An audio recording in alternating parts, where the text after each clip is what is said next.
রাজ্যে চুরি ডাকাতির মতো ঘটনা ক্রমশ বেড়ে যাওয়ায় সাধারণ মানুষের মধ্যে উদ্বেগ বাড়ছে। সামাজিক অবক্ষয় ও নেশা জাতীয় দ্রব্যের প্রতি আসক্তি এই ধরনের অপরাধমূলক ঘটনার অন্যতম মূল কারণ বলেই মনে করছেন অনেকে।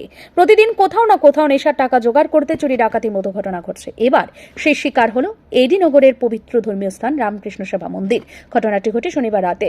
স্থানীয় সূত্রে জানা গিয়েছে, দুষ্কৃতীরা মন্দিরের দরজা ভেঙে প্রবেশ করে এরপর তারা মা শারদার মূর্তির কপালে থাকা স্বর্ণের টিপ খুলে নিয়ে যায়। পাশাপাশি দুটি প্রণামী বাক্স ভেঙে নগদ টাকা নিয়ে যায়। শুধু তাই নয়, একটি আলমারিও ভেঙে তছনছ করে চোরের দল। আমাদের আশ্রমের মন্দির যে খুলেন পাশের বাড়ির আমাদের দীপালি দিয়ে আমাদের উনি সকালবেলা আসছেন, এসে মেন দরজা খুলতে গিয়ে দেখে এটা তালা ভাঙা। উনি ওটা খুলে ভিতরে ঢুকছে, ঢোকার পরে দেখছে প্রণামী বাক্স দুলনা ভাঙা, ঠাকুর ঘরের দরজা ভাঙা, এবং ঠাকুর ঘরে গিয়ে দেখছে আমাদের যে শোকেসটা আছে এটাও ভাঙা। তখন তিনি চিৎকার দিছে, আসলে ওনার ছেলে বলছে যে তাড়াতাড়ি আশ্রমে চুরি হয়েছে। ছেলের সঙ্গে তাড়াতাড়ি আসলো এবং আসার পরে দেখলো যে ঘটনা ঠিকই চুরি। তখন উনি আমাদের কেশিয়ার মহাশয় নেপাল বাবুকে ফোন করছে। ফোন করার পরে উনি দৌড়ে আসছে এখানে। আসার পরে উনি সবাইরে ফোন করছে এবং আমাদেরই একজন কলিগ দুর্গাশা সে আমাদের ফোন করছে।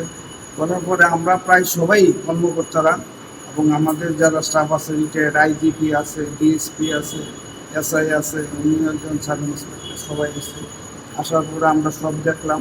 দেখার পরে আমরা এডিনগর পিএসসি ইনফর্ম করলাম, ওসির কাছে ফোন করলাম। সঙ্গে সঙ্গে পিএসসি গার্ড উঠাইছে, তারা ইনভেস্টিগেশন করছে। আমরা গেছি এখানে, গিয়ে সেটা তাদের কাছে এফআইআর কপি দিচ্ছি এবং তাদেরকে খুশি।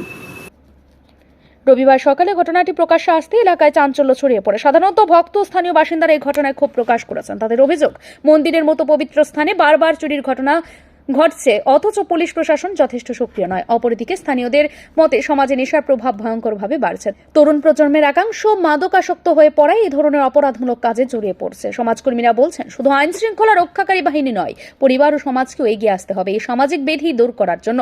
ঘটনার খবর পেয়ে পুলিশ ঘটনাস্থলে পৌঁছে তদন্ত শুরু করেছে। মন্দির কমিটির পক্ষ থেকেও চুরির ঘটনায় দুঃখ প্রকাশ হয়েছে এবং ভবিষ্যতে আরও সুরক্ষার দাবি তোলা হয়েছে।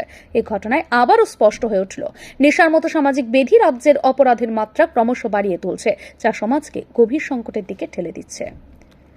ব্যুরো রিপোর্ট, ঋদ্ধি নেটওয়ার্ক।